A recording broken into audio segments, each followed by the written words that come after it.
Здравейте хора, аз съм Жаклин, вие сте с убийствени хроники. Нека с тази история се потопим в 70-те години в Хамбург, Германия. Когато чуем за серийни убийци, обикновено си представяме хитри, харизматични мъже, които умеят да прикриват своите следи. Но сега ще ви разкажа за една фигура, която напълно преобръща този стереотип. Мъж, който не е нито умен, нито чаровен, а мога да го определя като пропаднал алкохолик. Хонка е роден на 31 юли 1935 година в Лайпциг, Германия. Детството му мога да опиша като със сигурност нещастливо и безгрижно такова.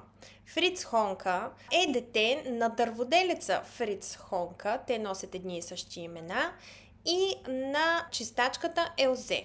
Имал е 7 братя и сестри, 3 от които почиват много рано след раждането, а семейството е страдало от постоянна липса на пари.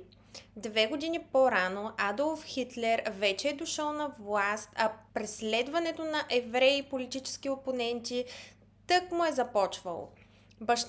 Бащата на Фриц Хонка е бил дърводелец, който често е посещавал събирания на комунистическата партия и там са се обсъждали идеи как да свалят Хитлер от власт и как Германия да се насочи към съюз с Съветския съюз. Скоро след това обаче Гестапо започва да преследва освен евреите и своите политически опоненти, като майката на Фриц иска те да избягат от Германия, защото усеща, че положението им никак не е добро. Те останали и малко след това цялото семейство били арестувани и изпратили в концлагер, където Фриц Хонка и семейството му преживели цялата война като принудителни работници в оръжейната индустрия, гладувайки и понасяйки изтезанията. Те били заставани да трушат камъни или да работят изморителни смени в фабрики в покрайнините на Лайпциг, като след като войната приключва, семейството бива освободено, като бащата на Фриц Хонка сякаш не може да се оттърси от психическите травми, които е понесъл по време на войната и започва да употребява често и постоянно алкохол. Заради невъзможността да изхранват децата си вече, майката на Фриц го изпратила в сиропиталище. Там той гледал как семейство след семейство осиновявали други по-малки от него деца и за съжаление всички го подминавали, тъй като виждали, че вече е пораснал, почти тинейджър. И на 15 години той решава да напусне сиропиталището, в което бил оставен, и започва да се търси някаква работа, с която да се прехранва.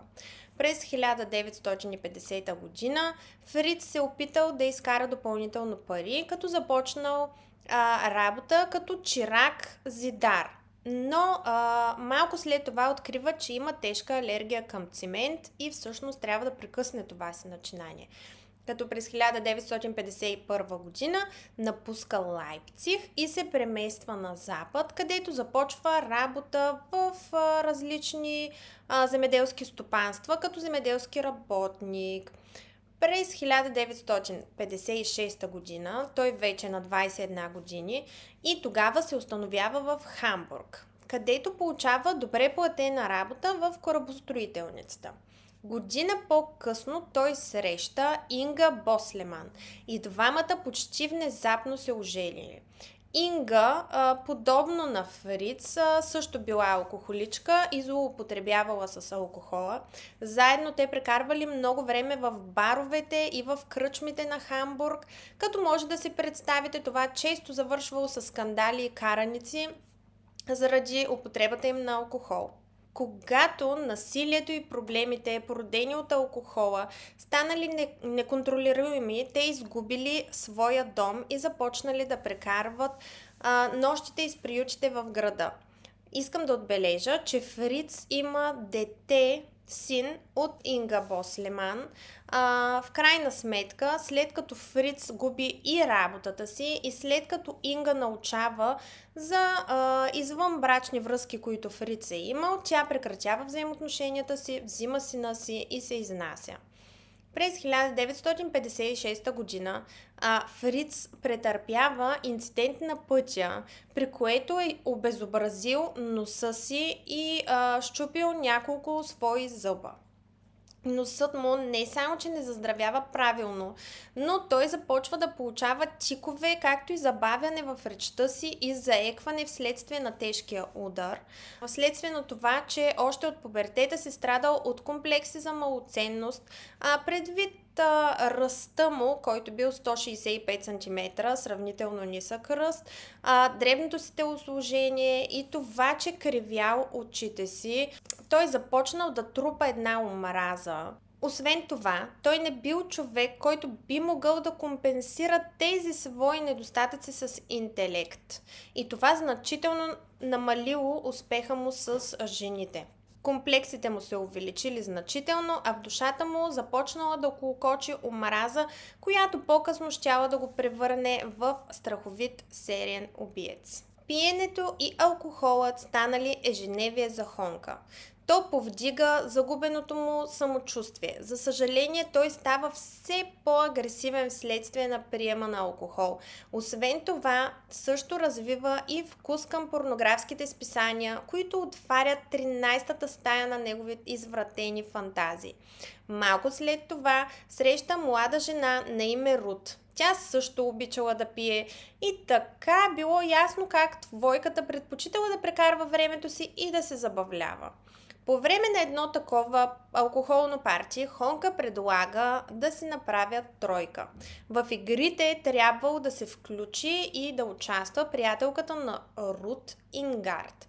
Рут съвсем не била във възторг, но в крайна сметка решила да даде шанс на идеята на Фриц и поканила своята приятелка в апартамента. След като дълго време употребявали алкохол, Хонка решава, че иска да осъществи идеята, всъщност, която са поканили приятелката на Рут, но тъй като жените били пияни, вече не искали интимност и когато те продължили да му отказват, пияният мъж, който бил гладен за удовлетворение, започнал да нанася първите удари. Рут по някакъв начин успяла да се измъкне и да избяга, при което съобщила това в полицията, но за съжаление нейната приятелка била брутално изнасилена от Фриц Хонка. Въпреки това нападение, Хонка се измъква от съда само с глоба от 4500 марки.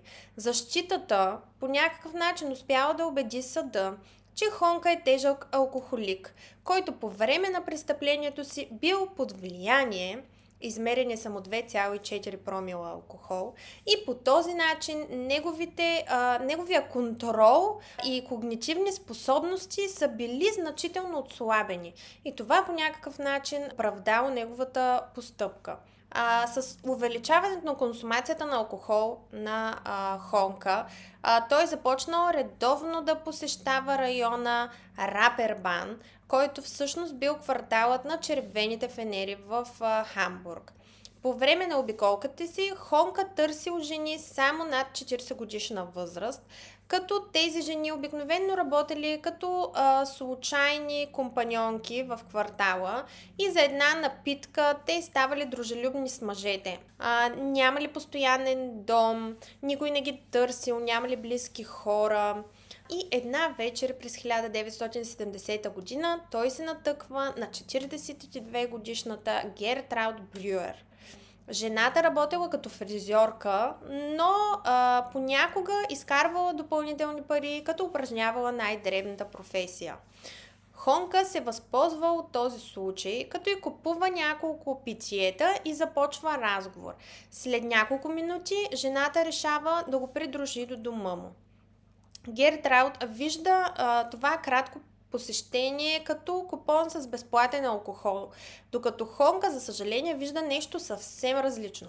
Двамата стоят в средата на дневната, а апартаментът бил тъмен, мухлясал и мръсен.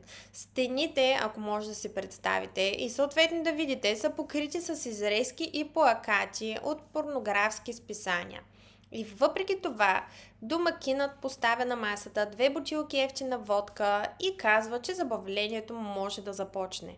Той предлага на жената няколко марки за по-специални услуги, но тя отказва, като мъжът много се издразва от наглостта и я удря няколко пъти в лицето. След това той започва да я задушава. И когато тя губи съзнание, той прави това, докато тя най-накрая, в крайна сметка, умира. Хонка, тежко пиян, започва да мисли как да се оттърве от тялото й. Първо го уви в нейлон и се опитва да го изнесе в апартамента, но поради състоянието на тялото, тъй като тя била по-едра жена, и собствената му физика, като дребен мъж, той не успява да го изнесе от апартамента и това се оказва извън неговите сили. Затова връща трупа обратно в дневната, слага нейлон и чаршаф под него и след това започва лудо да претърсва чекмеджетата в търсене на нещо, което той може да използва, за да разфасова тялото и да го разчелини по някакъв начин. Открива кухненски нож, който бързо разбира, че няма да му свърши работа. Търсенето продължава, докато не намира Тирион. В крайна сметка, той увива отсечената глава, гърдите, двете ръце и крака на жената. Разтоварва багажът в близък район и не се интересува от нищо повече. Просто скрива останалата част от тялото в кухина с врата в апартамента му. Нещо като складово помещение. Части от тялото на Гертраут са намерени през 1971 година, но разследването на престъплението забуксува и това позволява на убиеца да продължи своя терор. През следващите няколко дни Фриц Хонка всъщност очаквал да го арестуват, защото осъзнал, че някой може да го е видял с Гертраут в бара, но нищо не се е случило. Не само, че никой не забелязал изчезването, но тялото е останало неоткрито. И погребаните останки случайно били намерени от строителен работник повече от година след убийството й. Но заради липса на някои части, разследващите имали затруднения в това да я разпознаят. Накрая, след като я идентифицирали, никой не свързал изчезването й с срещата й с Фриц Хонка. Той тогава осъзнал, че хората, с които прекарвал времето си, нямат значение за околните.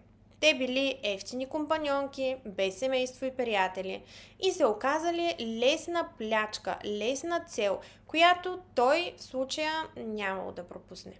През следващите 4 години Фриц преживява период на затишие. Това ще означава, че той всъщност преустановява всякаква криминална дейност, мотивиран от страха си да не бъде заловен заради първото убийство. Но през лятото на 1974 година всичко достига връхната си точка и престъпленията се възобновяват. По-насилствени и за по-кратък период от време. Германецът убива още 3 жени само в рамките на 5 месеца и всички от квартала на червените фенери в Хамбург. Минават по-малко от 4 години. Годината е 1974 година. Фриц Хонка продължава да търси компанията на лесни жени. В горещата августовска вечер той се натъква на 54 годишната Анна Бойшел в бар при Златната ръкавица. Той я кани няколко пъти за попитие и после с обещание за още напитки я отвежда от дома си. Там той и предлага да имат полови отношения, а жената изненадващо се съгласява. Въпреки това, Хонка остава недостатъчно удовлетворен от случилото се и от интимността с нея, което всъщност го ядосва. По-късно пред полицията той твърди, че се е разгневил, когато една от жертвите се подиграла, че той предпочита орален пред класически полов контакт. Във всеки случай, Хонка хваща жертвата за шията и я души. Спира едва когато е сигурен, че е мъртва. Тъй като отново е пиян и твърде мързелив, за да разчлини тялото й този път, той го лови в парцали и го слага в складовото помещение в неговия дом. Като в случая, както е направил с остатъците от тялото от първото си убийство. Минават 6 месеца.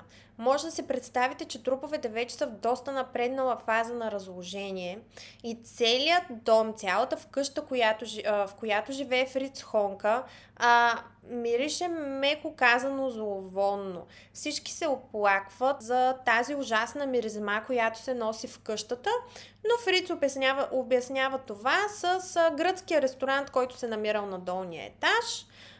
И всъщност никой може би не се трогва да потърси повече информация за това. Всички започват да вярват на Хонка, а той от своя страна започва да пълни апартамента си с всякакви ароматизатори за коли, евтини освежители за въздух и различни парфюми. През декември 1974 година Фриц Хонка среща 57-годишната Фрида Роблик в ресторант. Жената изглеждала много изтощена и по това време бездомна. Извършителят използвал вече изпитаната си стратегия да кани жените първо на по няколко питиета и след това, като ги предразположи, да ги покани в дома си. Тогава, там, в собствения му дом, Фрида се опитва да обере Хонка от 400 марки в момент, в който той не е толкова внимателен, но когато той я хваща, много се ядосва и я напада, като я задушава и след това брутално я изнасилва. След това, използвайки вече познатата методология, той скрива тялото, увито в чаршаф, в същото това складово помещение в дома си, като се опитва да оплътни вратата по-добре, един вид, за да спре вече силната миризма, която се излъчва от него. Хонка извършил последното си убийство през януари 1975 година, като този път жертвата е 52-годишната Рут Шулт. И това е четвъртото тяло зад вратата. Миризмата вече е толкова силна, че Хонка трябва да използва всякакви ароматизатори и парфюми в укритото място. И освен това, трябва да запечатва вратата много по-добре, отколкото го е правил всъщност в началото. Четворният убиец има късмет най-вече заради това, че в неговия район никой не търси жертвите прекалено много и никой не желае да се занимава с странната и все по-силна миризма в къщата. За да се разкрие истината, бил необходим пожар на втория етаж на сградата. Било 15:30 часа след обяд на 17 юли, когато няколко пожарни екипа се втурнали към това, което по-късно ще бъде известно като къщата на ужасите в Хамбург. Докато гасели пожара, служителите проверявали всеки етаж по-отделно за жертви, когато изведнъж таванът на таванското му помещение се срутил и 4 огромни чувала паднали. При проверка се установило, че вътре има разчленени крака, ръце и трупове на няколко жени. След като последните пламъци били потушени, полицията претърсила апартамента на Фриц и вътре открила дамско облекло и обувки, порнографски изображения и плакати на голи жени, кукла и множество бутилки с алкохол. Веднага, щом Хонка се качил по стълбите на сградата, той бил арестуван и отведен в полицейското управление. След 60 часа мълчание, той най-накрая започнал да пее своята история и в показанията си се нарекал Джак изкорумвача и използвал оправданието: аз просто ги използвах, за да правя секс с тях. Освен това, Той предоставил всякакви подробности за жертвите, от имената им до датите, в които той всъщност извършвал убийството. При сравняването на тази информация, разследващите осъзнали, че никой не е съобщил за изчезналите жени, никой не ги е търсил, с изключение на първата, Гертраут Брюер, случай, който бил решен 5 години по-късно, защото Хонка държал тялото й в чувал в тавана на своя дом. По време на процеса, проведен в регионалния съд в Хамбург през 1976 година, съдебните психолози, които прегледали обвиняемия, определили, че Фриц развил агресивността си и е изкарвал върху относително беззащитни жени под влиянието на значителни количества алкохол. Това било подсилено и от нуждата му да играе превъзходна роля като мъж, който дори се е виждал като господар на живота и смъртта. Въпреки събраните доказателства и собствените показания в полицията, Хонка заявил пред съда: "Не съм виновен." Адвокатът му се опитал да оправдае действията му, твърдейки, че имал психични проблеми поради тежката си алкохолна зависимост. Съдът го осъдил на 15 години лишаване от свобода за едно обвинение в убийство и 3 години за непредумишлено убийство. Всички извършени при намалено състояние на вина. Това означавало, че Фриц няма да отиде в затвор, а в психиатрична болница. Той изтърпял наказанието си с отлично поведение и без инциденти. След изличаването на присъдата си той бил освободен под името Питър Йенсен. Това е била фамилията на близък негов роднина, като бил освободен в дом за възрастни хора Шарбаутс. Престоят му там не останал незабелязан поради сериозните му заблуди. Той се оплаквал от миризмата на трупове в стаята си. Само 5 години по-късно Фриц Хонка умирал от инфаркт. Било 23 септември 1998 година, на 63 годишна възраст. Той остава едно от най-зловещите имена в криминалната история на Хамбург. Живот белязан от насилие, алкохол и изолация го превръща от обикновен човек в сериен убиец, който се възползва от най-уязвимите и забравени жени в града. Историята му е тревожен урок за обществото.